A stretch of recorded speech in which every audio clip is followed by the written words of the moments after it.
Okay. Um, how movement is going back and forth on the internet, especially going on with the Tates and all that other stuff like that, and everybody has this persona of just like only successful males that they have to be alpha. Like you have to have this label around you just to be Right. successful. Um, can you speak on that, on the dynamic between, say, the omega, beta, alpha, like those labels, like you're helping men every day, like reset themselves, gain confidence, like stopping the whole self delete thing, man. Like I've seen BSG do a lot of like work out here and put in the work. Um, Mhm. can you give some reference to that on like, is it important, the whole label thing? Can you be a beta and still be successful and still accomplish your goals and get the right woman? Like, can you explain that? My thing is this. We created these terms like beta, alpha, sigma Mm-hmm. to help us differentiate between different ways of acting, different behaviors, right? That's all. Humans love to do that. It's just allowing us to better understand the situations that be, what's successful and what is not. Mm-hmm. You can have a beta mindset, which is just, okay, I'm going to serve other people other than myself and eventually win, right? The nice guy eventually always wins in the end because as time goes on, people get tired and they eventually lose their options. And so eventually if they lose their options, the only other option is that option, which is you, the nice guy, right? Mm-hmm. I've met wealthy men that have a beta mindset in a sense that they feel like now that they've got all this money, they are somehow an alpha. And some people will say, well, doesn't a lot of money make you an alpha? It's like, no, you have the purchasing power and the status, but if you're easily manipulated, you're no greater than anybody else, right? Your mentality hasn't been hardened. Your spirit isn't something that can't be faltered. And then you meet dudes who have that alpha spirit, but the overall money and status they have doesn't match it. And so girls will sleep with that guy, but they won't lock him down because again, girls are all about safety and security shit. Um, but I have met people that can go back and forth.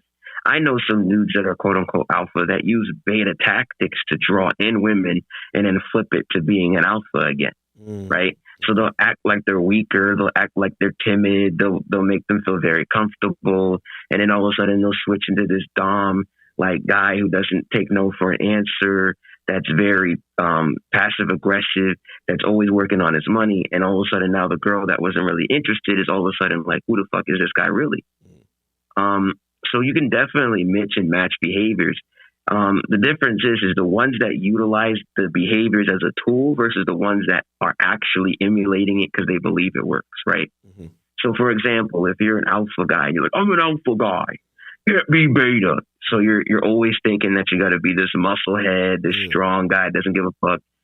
But at the same time, if you can't counterbalance that, it's too much of one other side. Same with a simp, right? Mm-hmm. Oh, a man is supposed to be a chivalrous knight that does everything he can. It's like, that's great, right? You should want to help people, but you're helping people to the point where you're being fucking abused. Mm-hmm.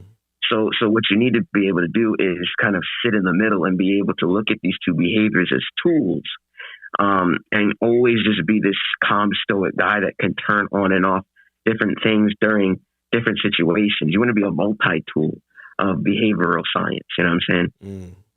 Okay, like that.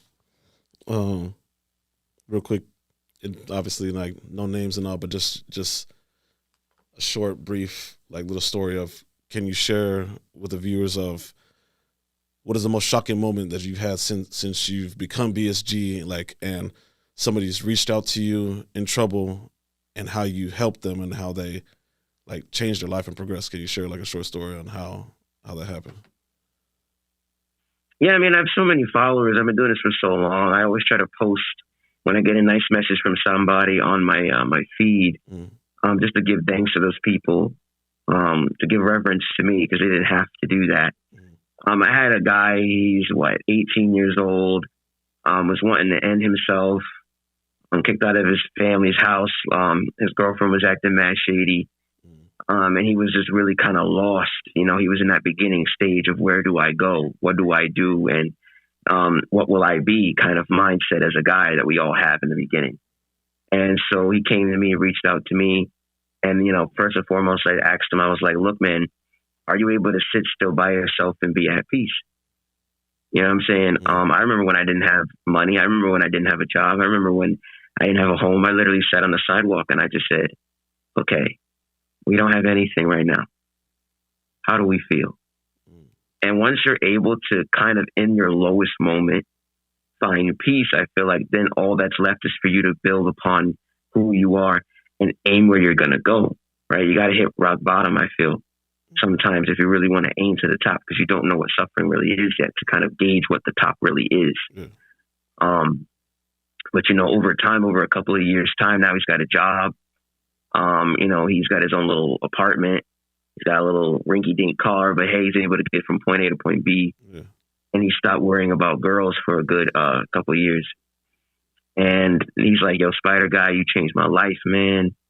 I really appreciate that, man. I was lost. You know, I thought you were just a comedian. But, you know, you sat down with me in my darkest hour. And I really just want to say thank you. And it's shit like that, man. I'm not going to lie. When I'm sitting down, I'm like, damn, man, I'm not making any money really doing this. Damn, man, I should just take a break.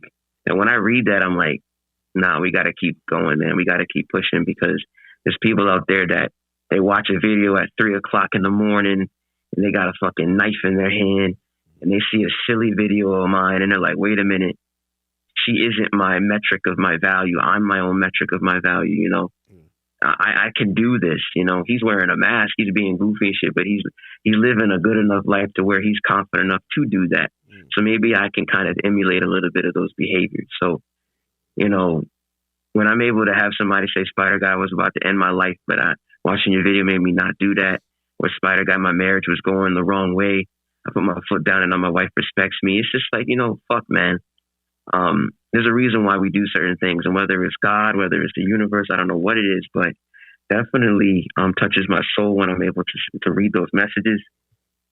And I have people who, you know, out of the blue would just be like, I just want to say thank you. It's very rare that you get that in regular life, so to get that here is very nice. Yeah, I've seen, man. That's why I was like, needed you to share something, man, because I these people, they need to see just like where all this fuel and everything's coming from, like what's pushing and keeping BSG rolling. So yeah,